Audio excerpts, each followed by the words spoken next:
solution. And as it turns out, look around, we've got a fairly good cross-section of Delaware here. We've got a lot of young people. We've got a lot of people who see guns as a pastime, a way to defend against a tyrannical government, and a responsibility to all Delawareans and all Americans that cannot be taken away. Yep. I'd like to discuss a little bit. We had a meeting with the governor's people this week. I'd like to tell you a little bit about where the process is, because of course, you know, this is a process. It's oftentimes a confusing one. I don't think anybody here is just discussing. I don't think anybody here objects to the idea that we want to keep guns out of the hands of the wrong people. I think everybody here agrees with that. Correct. How to do that is oftentimes, well, the devil's in the details. Well, yeah, it's the devil's in the details. So, you know, expanded background checks, something that the governor's looking at. A national mental health registry, something that the governor's looking at.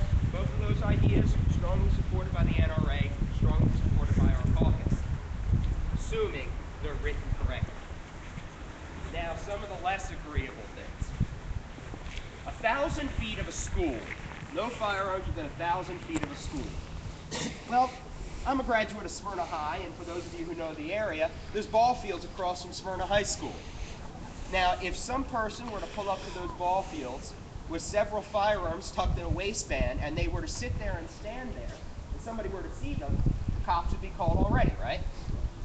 So the purpose of this law is to Make criminals out of people that are legally on.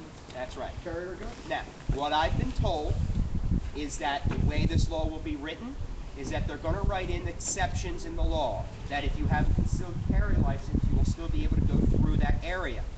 I've also been told that if you are going hunting and you have your firearm in the back of the car and you're dropping off your child at school, there will be an exception. What they didn't tell me is if you happen to be driving through large parts of Smyrna or Clayton, would then be off limits if you just so happen to be driving through that area. They haven't let me know how that's going to work. They haven't let us know if that would be an exception. And of course, that's everybody's here's big concern. Am I all of a sudden going to be a criminal driving down Main Street in Smyrna? What about open carry? Open carry, we've had no mention of open carry. So at the moment, I'm sorry? Open carry is allowed in the state. Yes, it is. Certain municipalities have issues with it. Yeah, but then they can just arrest you for certain fees. Some other hassle they can do. If you're just happen to be driving through and get pulled over for a taillight out. Well, that's our concern, but that's the way the law will be written. And if you have your gun in your car, and it just so happens you have your gun in your car and it's open or it's in the trunk, it's a hunting gun, are they going to be able to pull you over on Guthrie Parkway or right out the front of Parkland School? Are they going to be allowed to do that? The fact is, we don't know, the governor's people don't know at the moment.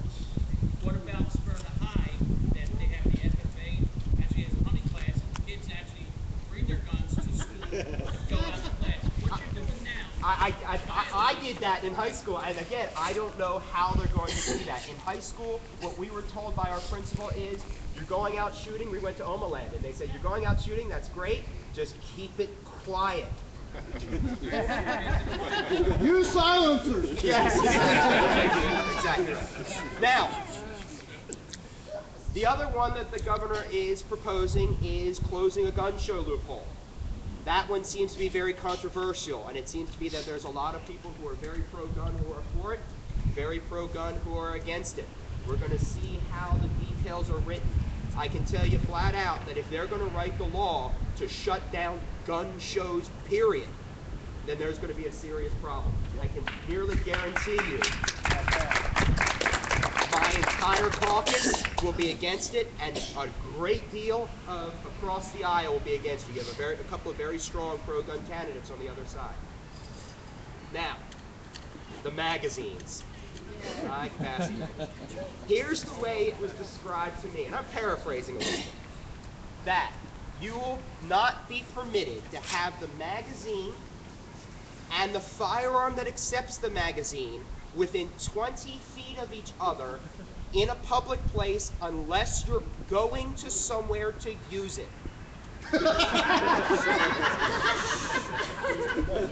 Welcome to abomination. Can I ask you something? Hold on, let me figure it out.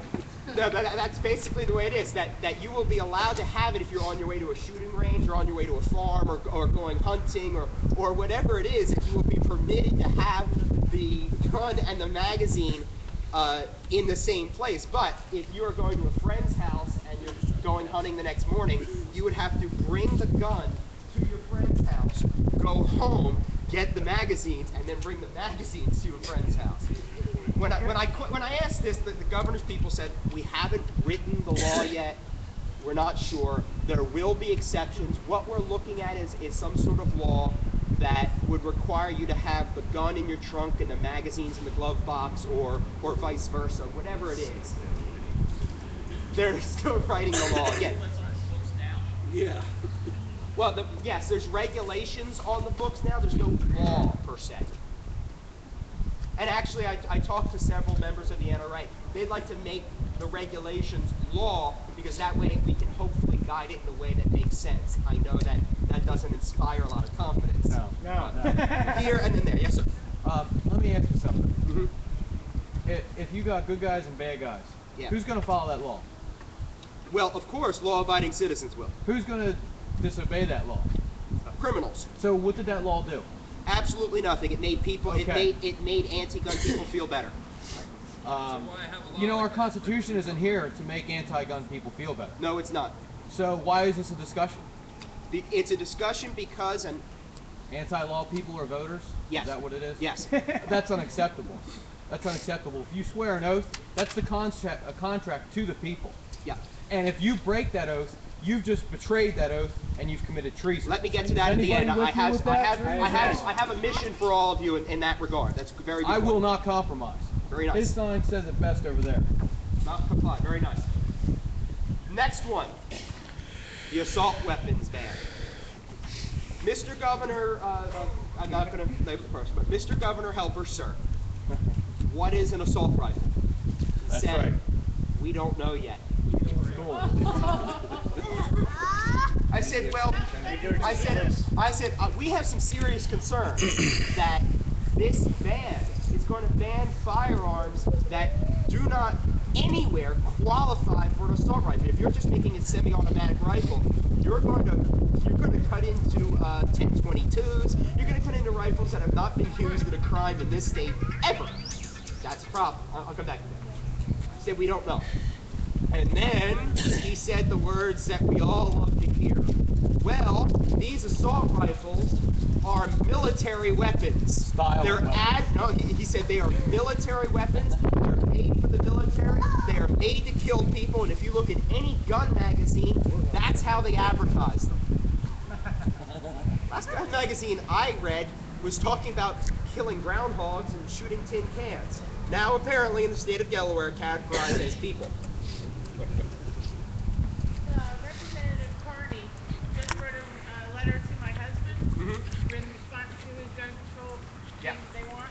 And he defined a military-style assault weapon as a weapon that fires 20 rounds in 10 seconds. It says that it's the high-capacity magazine. 20 rounds in 10 seconds. Well, 20 rounds in 10 seconds, that's what we need to take off the... Well, yeah, and I had somebody say to me, well, these guns are used by the military, they're made by the military. I said, well, as it turns out, the state of Delaware does not allow military weapons. He said, well, why can you buy an AR-15? It doesn't have a selector switch. Right. So that's kind of what we're dealing with. Now, let me tell you this. There's a couple things I know. If we write letters, if we make phone calls, if we send emails, it does not guarantee we will win this discussion. However, if we don't do those things, I can guarantee you we will lose it. As this gentleman said, the reason for these gun laws, the reason for these things is because anti-gun people are voters too, and representatives, a large part of them, are going to be beholden to the will of their voters.